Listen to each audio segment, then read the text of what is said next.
everybody, welcome back to Cosmic Life Astrology. We are going to be catching up after a little hiatus that I had to take. I apologize that I have not been making videos over the past couple of weeks. I have to be honest that the past month really has been hitting me hard. I have Uranus on top of my North Node in my 12th house, really affecting my subconscious, and the Venus Mercury retrograde was in my 11th and 10th house. So I've been rethinking my goals, especially in regards to my career and what I'm doing in the public, which obviously involves YouTube as well.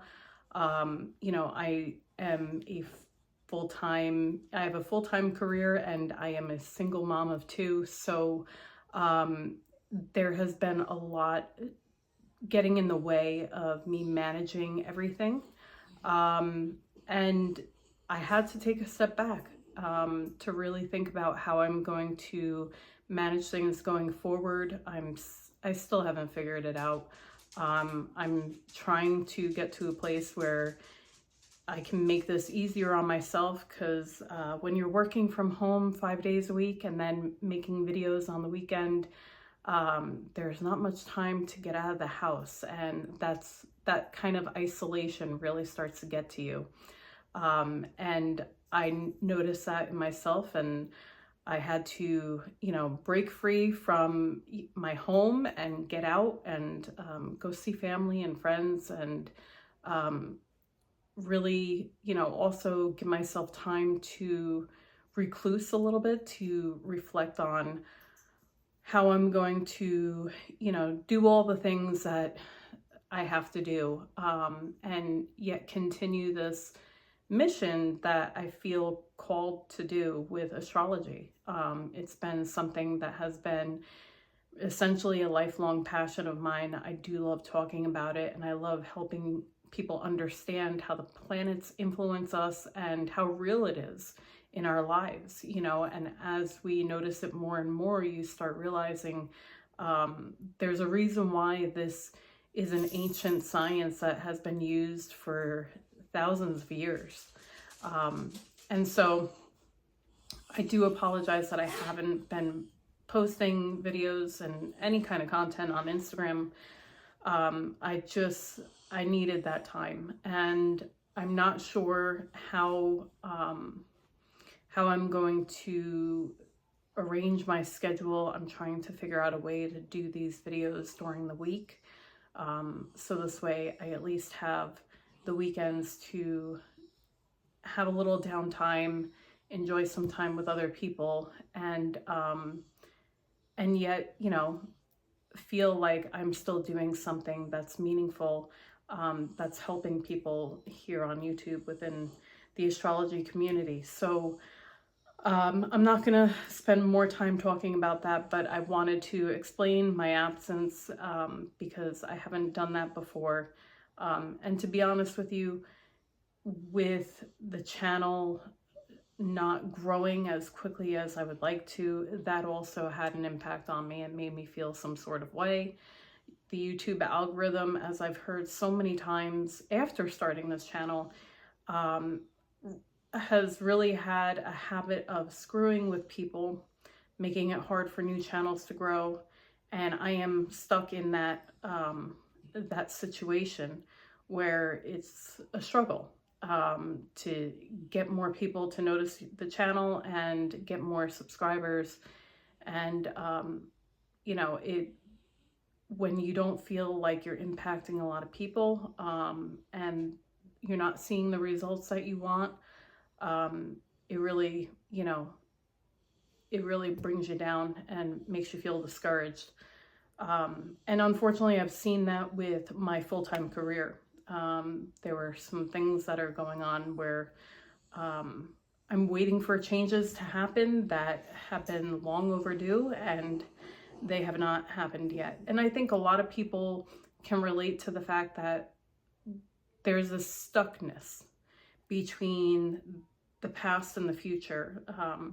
We've had all this Pisces energy in focus for quite some time, for months, and we're just now dabbling into the Aries, the tangible physical realm, you know, Saturn's going to be moving into Aries soon, and Neptune's already there. And we have Venus, you know, in a couple weeks when she, you know, starts making her way out of the shadow period. She'll be well into Aries as well. So we are going to have a break from that, you know, Piscean energy that is all about our spiritual side, our subconscious, the past. You know, when you're looking at the cusp between Pisces and Aries, I've said this before, it's about, you know, doors closing and another one opening, an ending of a chapter and the beginning of a new. It's like, you know, we're all trying to turn a heavy page. And, you know, some people, depending on your placements, may have already seen the page turn and the new chapters start to begin. I think, you know, there's probably a good 50-50 split where some people are struggling to see that breakthrough happen and see, you know, the developments that they've been waiting for. We've had a lot of retrogrades that have been keeping us back. You know, first we had, and I'm going back to the fall time, we had Jupiter retrograde, we had Mars in Cancer for so long, and finally it's in Leo, finishing up its shadow period. Mercury retrograde, of course, we've had Venus retrograde, and we had, you know, all personal planets retrograding at the same time, essentially, and Jupiter is just finishing up his shadow. So with that, we can expect, now that Mercury is, you know, past his post-shadow period, Venus in a couple of weeks will be finishing up her post-shadow period. Jupiter is finishing up his post-shadow period within the next few days, and Mars is also going to be finishing up its post-shadow period around the same time as Jupiter. So by this time next week, we should be feeling like things are finally able to move forward. But the tricky part about that is that Pluto will be going retrograde. Now, not a lot of people feel Pluto's retrograde. You know, it's more of an internal transformation time. So I don't think that's going to really hold us back from, you know, those tangible transformations that we're waiting for, the tangible changes and breakthroughs. And, you know, with that, I want to finally talk about the Taurus New Moon, which is happening on April 27th. I was about to say August. On April 27th, the Taurus New Moon will be at 7 degrees of Taurus. And as we all know, Uranus is in Taurus at about 26 degrees. And so, you know, we have this fixed energy with this new moon. And the new moon is squaring Pluto in Aquarius. Pluto in Aquarius is almost at 4 degrees. It's like 3 degrees and 56 seconds, something like that. And so the new moon is squaring Pluto, which is challenging what's been buried deep inside that is holding us back from the new beginnings and the transformations. And it's more of a, like a psyche part of ourselves that is impacting what we believe is possible. And so, you know, this, you may feel this come up during this new moon time, but I invite you to, you know, push through anyway and have the faith anyway, especially as Jupiter is finishing up his shadow period. Jupiter is going to be fully back online and, you know, done with his, you know, the territory that he was going over, and really helping us have more faith, you know, and optimism. We also have Venus, the ruler of the new moon, making a positive impact because she's at 28 degrees of Pisces.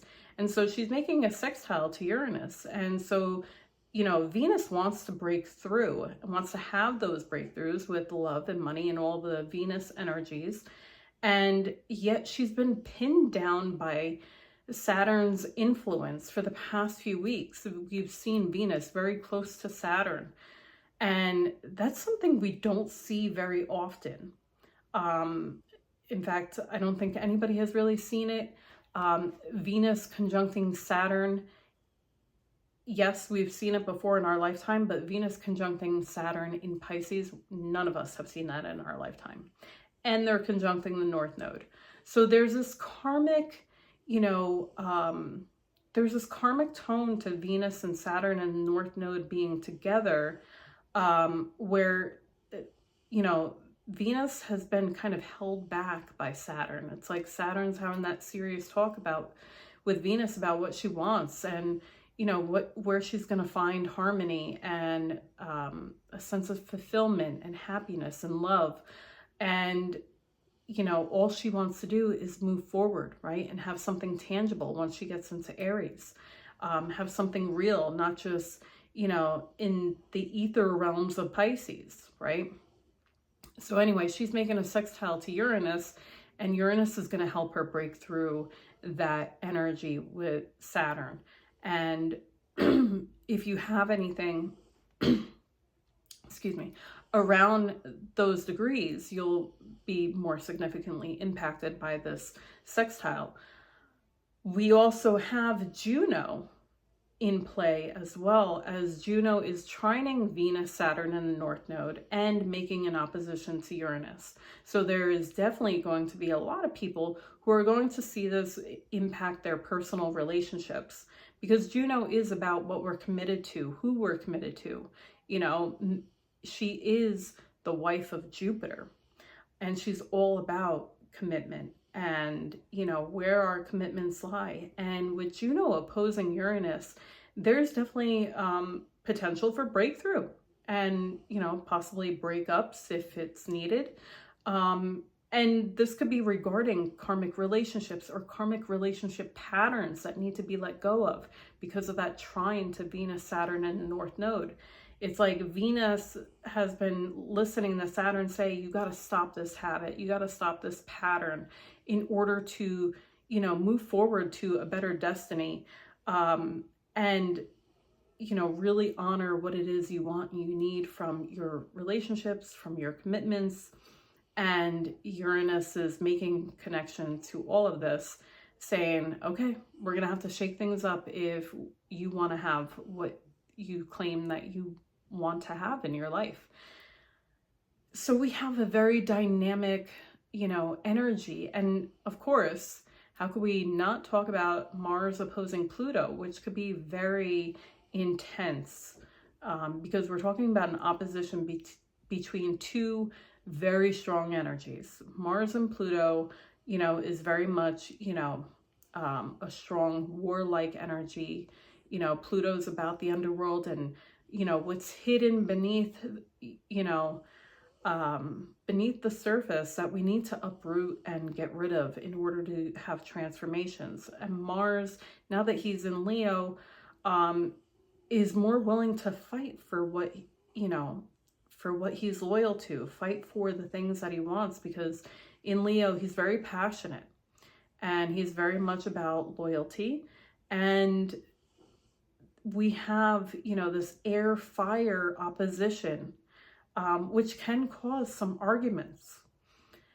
We see this playing out in our collective world, between Russia and Ukraine. We just saw another attack from Russia onto the Ukraine and Kyiv. And, just as we thought that peace was going to be coming and the end of that war was going to be coming, another attack happens. And, I think we won't see it until after, obviously, Mars is out of its shadow period and this oppositional energy basically subsides, right? Pluto's going to move backwards and Mars is going to keep moving forward. So we're going to see that opposition subside over the next week. And, we have these personal planets that are making their way through their post-retrograde shadow. Jupiter is going to be fully back online after, he reaches that 21st degree of Gemini. And so I think after a long period of feeling held back, feeling kind of caged in, a lot of tension, you know, and this could be, you know, there's a lot of personal energy about this because of the personal planets that went retrograde. You know, Mars, Mercury, and Venus, they're personal planets. So this is the masculine and feminine, you know, that both were not operating to their full extent. They were both in a state of reflection and a state of, you know, really rethinking what it is that they want, really rethinking, you know, what makes them comfortable, what changes they want to make in their life, and whether it's relationship or home life or career life, you know, there was a lot of introspection with the masculine and feminine energies over the past few months. So, you know, we're starting to see some relief coming down the road after this new moon. And I think that's going to make this new moon help. I think that's going to help this new moon be more beneficial when it comes to starting something new. Because of the fact that Taurus is an earth sign ruled by Venus and is all about, you know, what do we find luxurious, and, you know, what is it that we are valuing, whether it's valuing yourself or others, or, you know, if it's material things, whatever new beginnings that you want, after all of this energy finally breaks through and we see that we can finally have momentum, sorry, I think that'll help us really plant the seeds and focus on the new beginnings instead of continuing to look back. You know, we've been in this continuous loop of looking back for months, and now we're being given an opportunity to look forward and claim what it is that you are going to value in your life moving forward, and plant those seeds, make those intentions, make the moves that you want to make. You know, you have Uranus involved, so he may, you know, nudge you, whether you like it or not, into a new direction. And or there may be surprises that occur where, you know, you finally see that what you've been waiting for finally shows up. It may show up in a way that you weren't expecting. It may show up in a different form, but nonetheless, we have new ground ahead of us. And I know it's hard to believe after such a long period of, you know, being held back, a long period of Pisces energy that was strongly influencing, especially our subconscious and our dreams and what it is that we were trying to create. But don't forget, we just had that Aries solar eclipse a month ago. And so we're in this fertile period of new beginnings. And when we see Saturn move into Aries, obviously Saturn's going to be joining Neptune, and they're going to both help us create new beginnings as well, because we're talking about both those slow moving planets in a sign of new beginnings, right? And so I think we're all going to be able to have that chapter change, that turning of the page, the new developments, the, you know, the step up, whatever it is that you're trying to create, whatever you're trying to improve in your life. I think we have that energy now starting to peek through the sky. And I really hope that, you know, the planets do favor us in that way. So, you know, we can have the new beginnings that 2025 is promising all of us, because we have a lot of crazy astrology this year that none of us have seen happen before. And so there is a lot of new energy coming online during 2025 that is, you know, essentially the first half of 2025 has been a preparation for the new beginnings. And then, you know, as we see Saturn enter Aries and Jupiter is going into Cancer, we're gonna see those things come to life. And obviously nothing you know, may fully bloom and come to life immediately. It may take some time, but I think we're going to start to see it. See things become more real with the Aries energy being highlighted. So I love this for us. I hope that the Taurus new moon is good for all of you guys. You know, I think it's a great new moon to get outside and enjoy nature. Let nature soothe you and help bring you some inspiration during this time, and really focus in on what it is you're valuing about your life, or, you know, what goals you may have to, you know, up-level your life in whatever way, because it is possible for us this year. There is a lot of change possible during 2025, on an individual level and our society as a whole. So please feel free to share your comments and let me know what it is you intend for the Taurus new moon and how you've been feeling this energy. You know, have you been feeling that, you know, that can't break through, you know, waiting for something to happen? You know, let me know what you're feeling right now. I'd love to interact with everyone in the comments section. Please share the video, like, subscribe if you aren't already. I really appreciate all of you for being here and watching this. And stay tuned for more videos. Take care, everyone.